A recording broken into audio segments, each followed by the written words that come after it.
Moi, Isis, je viens à vous en cet instant pour vous aider à mieux sentir et comprendre le sens de la mère divine.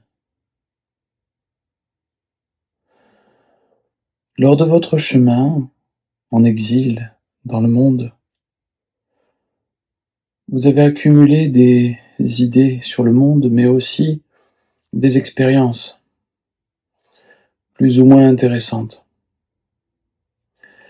Dans de très nombreux cas, vous avez, au travers de ces expériences, décidé de donner un sens au monde.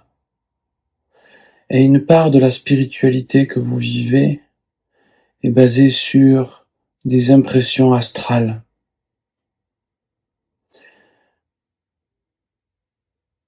Mais en tant que conscience de la mère divine, je me dois de vous mettre en garde quant aux usurpations dans ces plans.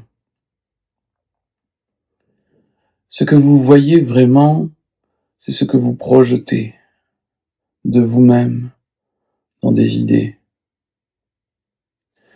Les êtres que vous croyez voir lors de vos cérémonies ou autres sont très souvent vos propres ombres intérieures, vos propres inconsciences, que vous projetez dans un dialogue cosmique. Il existe de très nombreuses voies qui mènent à l'être, à la présence divine. De très nombreuses voies. Il existe également de très nombreuses voies qui mènent nulle part. Qui mènent dans l'approfondissement et la densification de votre propre labyrinthe inconscient. Beaucoup d'entre vous choisissent des voies d'apparence facilitantes, ou du moins des raccourcis, en ingérant certaines choses, et accèdent donc à une projection holographique de leur propre inconscient au travers de l'expérience, croyant que c'est la vérité, l'aboutissement. Si tout du moins vous vous rendez compte que ces projections intérieures ne sont en fait que des engrammes à nettoyer, à clarifier, vous pouvez avancer. Mais très souvent, vous restez très impressionné par ce que vous voyez et vous en tirez des conclusions objectives. C'est une des plus grandes erreurs de votre époque, et de tous les temps, en vérité. Il y a toujours eu des voyants qui ne voyaient que ce qu'ils voulaient bien voir. Et ces voyants n'étaient pas des êtres qui avaient totalement intégré l'être, justement, qui n'avaient pas réalisé le soi. Ils étaient perdus dans leurs propres projections et enfermaient les autres dans leurs propres projections. Il y a dans votre modernité encore énormément d'êtres qui sont totalement perdus, mais qui érigent les projections de leur inconscient vécu lors de cérémonies comme des vérités. Tout au plus, lorsque vous relationnez avec ces informations et ces messages, vous trouvez-vous en réalité en relation avec les parts inconscientes, les ombres de ceux qui les canalisent. Généralement, il n'y a aucune porte de sortie, ou alors des schémas tout faits, comme aimer, ne pas juger, etc. Ce ne sont généralement que des récupérations d'idéologies externes, mais pas la rayonnance véritable et la vibration profonde de la vérité nue qui vient de l'être. En vérité, pour qu'une communication se fasse dans la clarté, il faut que le maître soit réalisé. Sans cette force première, les mots sont creux. Et il est certain que pendant un moment, beaucoup d'entre vous avaient besoin de simplement ces mots creux, qui viennent simplement alimenter votre imaginaire. Mais sachez que la révélation que vous recherchez vraiment, à savoir la nature de votre être, qui vous êtes, est exempt de toutes ces projections mentales, égotiques, astrales. Une partie également d'entre vous aurait facilement à croire que certaines forces extérieures à vous vous en veulent pour X ou Y raison. C'est on ne peut plus éloigné de la réalité. Les égrégores humains qui entretiennent ces peurs sont possédés par leurs propres problèmes psychotiques. Ils ne voient à l'extérieur que ce qu'ils n'arrivent pas à voir à l'intérieur d'eux.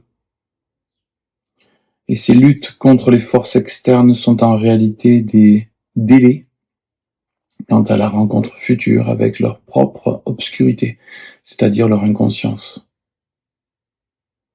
Certains êtres n'ont pas accès à cette intériorité parce qu'ils utilisent toute leur énergie pour lutter contre l'extérieur. Mais comprenez que, en vérité, l'univers vous est bienveillant. Moi, en tant que conscience de la Mère divine, Isis, Iset, je vous aime. Je vous accompagne dans la révélation de qui vous êtes.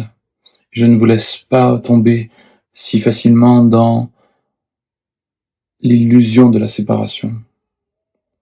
Je vous permettrai tout le temps de revenir à votre nature fondamentale, de vous redresser, de vous rappeler que tout ce que vous voyez à l'extérieur est en fait à l'intérieur de vous et demande à être accueilli. Il vous est demandé, dès lors, d'intégrer toutes ces forces intimes en vous. Et comprenez vraiment que dès qu'il y a récit de lutte, c'est que la force de concorde à l'intérieur de vous, avec toutes les parties délaissées, n'est pas activée et se répercute en tant que bataille extérieure. L'énergie de résistance est telle que vous ne voyez très souvent qu'à l'extérieur ce qui devrait normalement être à l'intérieur. Ce qui est vécu à l'extérieur comme une bataille mérite d'être vécu intérieurement comme une union. Si vous comprenez ces mots, au-delà de ces mots, alors vous comprendrez plus aisément quelle route prendre, quel alignement choisir, car votre temps est précieux. Vous pouvez errer très longtemps dans les labyrinthes projectifs des autres. Vous pouvez accepter des grandes idéologies dualistes qui nient le divin au fond, se faisant passer pour des spiritualités. Mais il vous est plus que certainement nécessaire de comprendre aujourd'hui que tout se joue en réalité dans l'unification totale de votre être, en vous et avec le monde ainsi, par le service, par le don, par le rayonnement de votre nature véritable. Peut-être, lors de votre venue sur Terre, dans l'éducation, serait-il théoriquement idéal de demander à chaque être d'entrer en lui-même et de sentir l'essence véritable qui est le guide de votre vie, avant de partir dans ces illusions et ces batailles extérieures, entrer dans l'union intime pour que, guidé par ce maître intérieur, vous puissiez aller dans le monde avec lucidité et amour. Puissiez-vous être heureux en cet instant. Je vous aime. Isis.